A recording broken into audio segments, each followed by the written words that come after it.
Sometimes we can't find an answer to our problems simply because we don't know the right questions to ask. We're trying to find the right answers, find the right questions by embarking on a learning journey.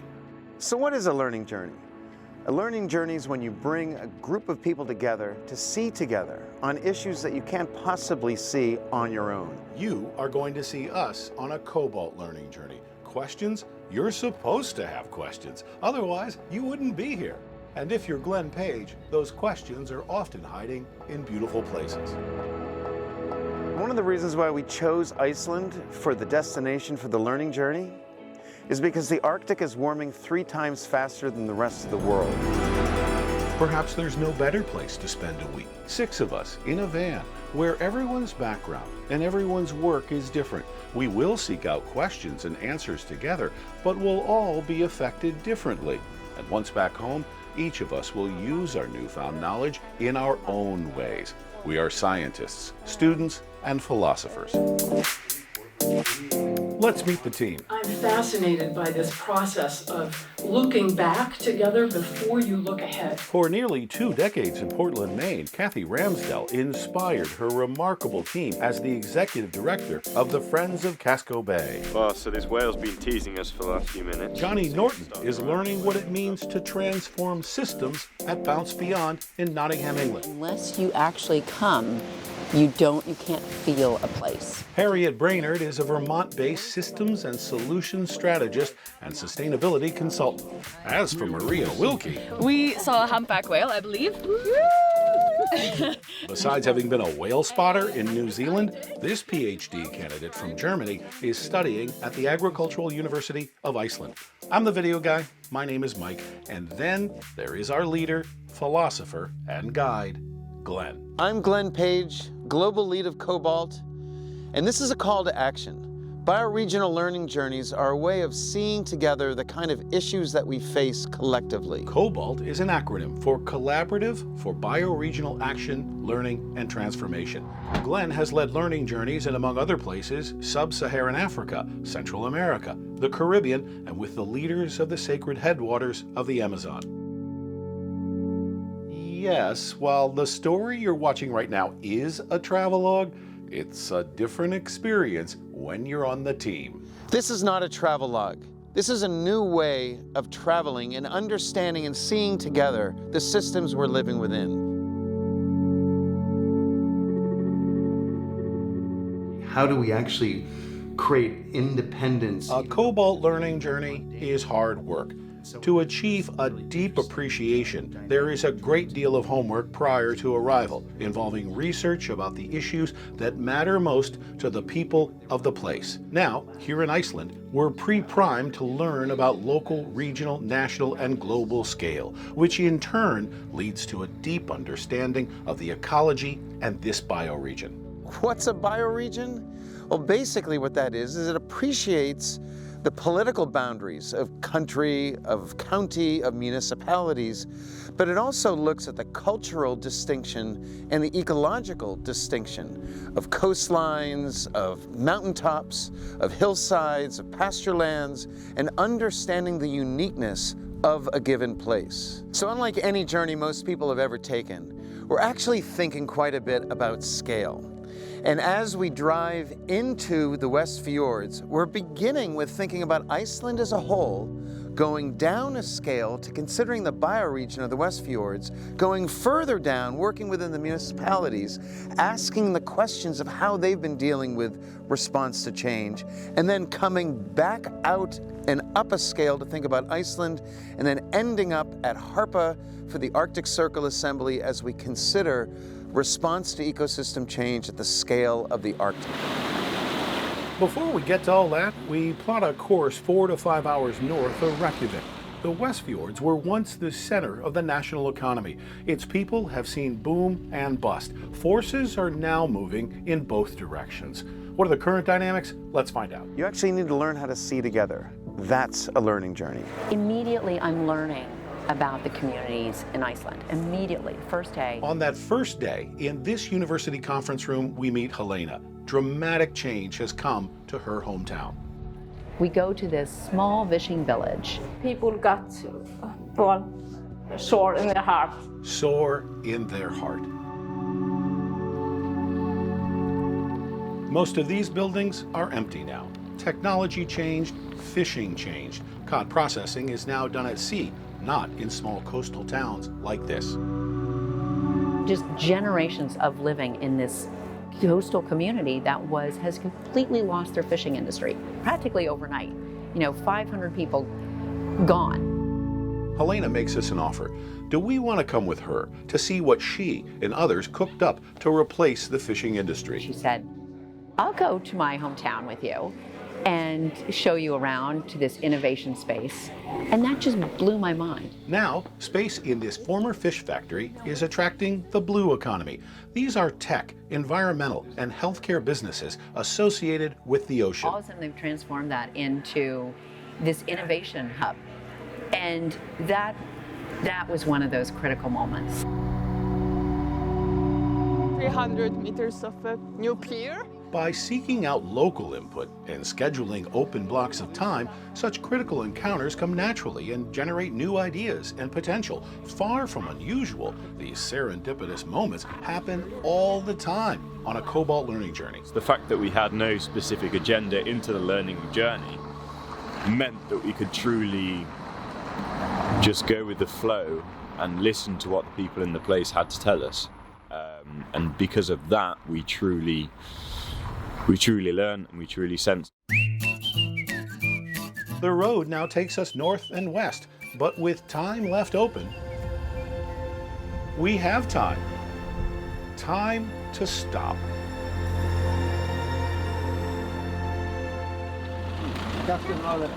And in this case, time to adapt and go in a new direction. So this is just a dream come true, to be able to be outside, to have things sort of organized in a general daily way, but have everything unfold as it needs to as we go.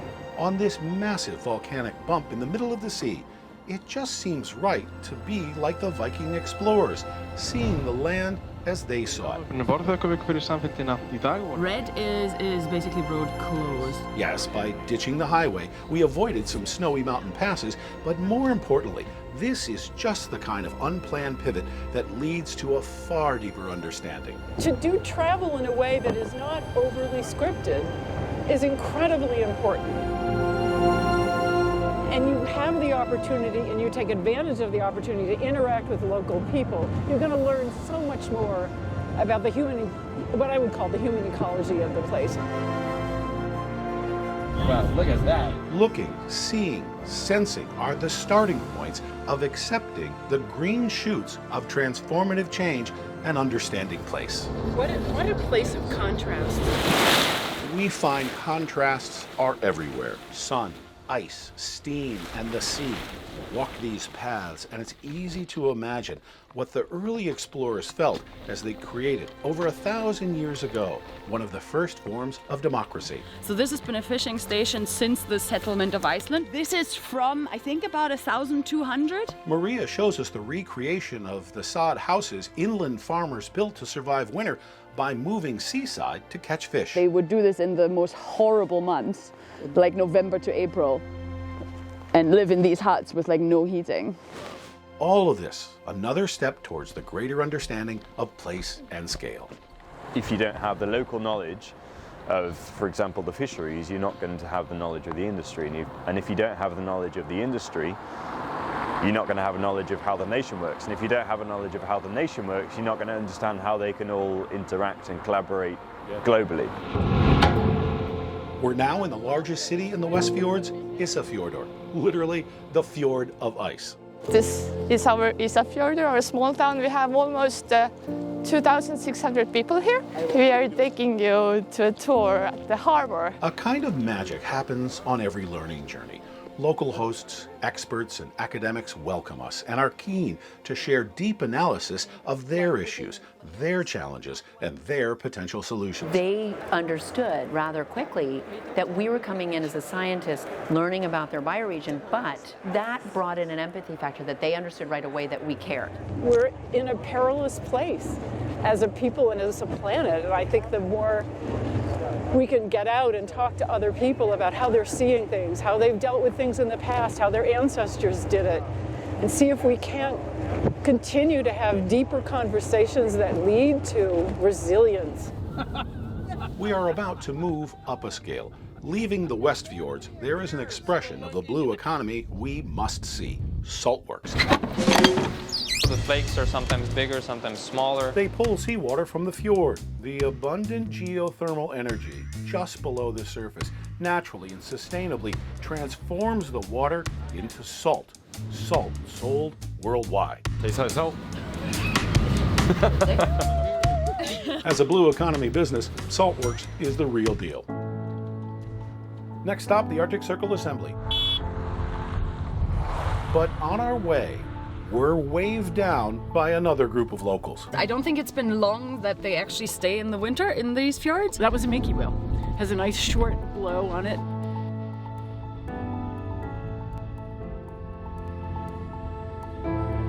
And it's really cool to see them. Leaving the Minkies behind, a day of travel shows us Iceland's extremes. We roll through treacherous mountaintops, are wide-eyed during thrilling descents, and gladly take in these rain-swept passages. As a group, we've come now to the Arctic Circle Assembly. We're actually seeing into governance at a global scale, focusing on political issues, governance issues across the Arctic. Harpa is the hall in Reykjavik where scientists, students, activists, business leaders, ministers, and world leaders meet, mingle, and have one-on-one exchanges of ideas. Hallways, seating areas, and side rooms are a hive of activity. Frankly, it's hard not to make new connections. And Team COBALT, well, it's grown and dives right in. Yay! Now, parts of the learning journey are brought to a wider, international audience. Over in the main hall, new arrival Mike Conathan from Portland heads a panel of world leaders. And I accept the urgency that is in front of us. Our time at the Arctic Circle Assembly allows for one-on-one access to thought leaders who are normally behind layers of intermediaries. And the reimagining themselves as healers of the earth was enough to bring them back. The solutions and answers we came up with on this COBALT learning journey to Iceland are another different story. For now, we'll share this: the new questions, the new answers, the new connections, and the extraordinary access we were granted will change our lives, and perhaps the world.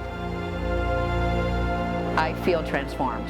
There was a level that we reached that we never would have gotten to had we not been on this learning journey. So this is just a dream come true. I can conceptualize and I can learn all the different factors, but being here allows me to listen to the people who we're meeting, and it allows me to sense what they're feeling and understand their dynamics. This is the only kind of travel that I'm interested in doing because it's really the only kind of important travel there is relating to the space and to the communities you're going to and understanding them, bringing that understanding back into your own life, where you live.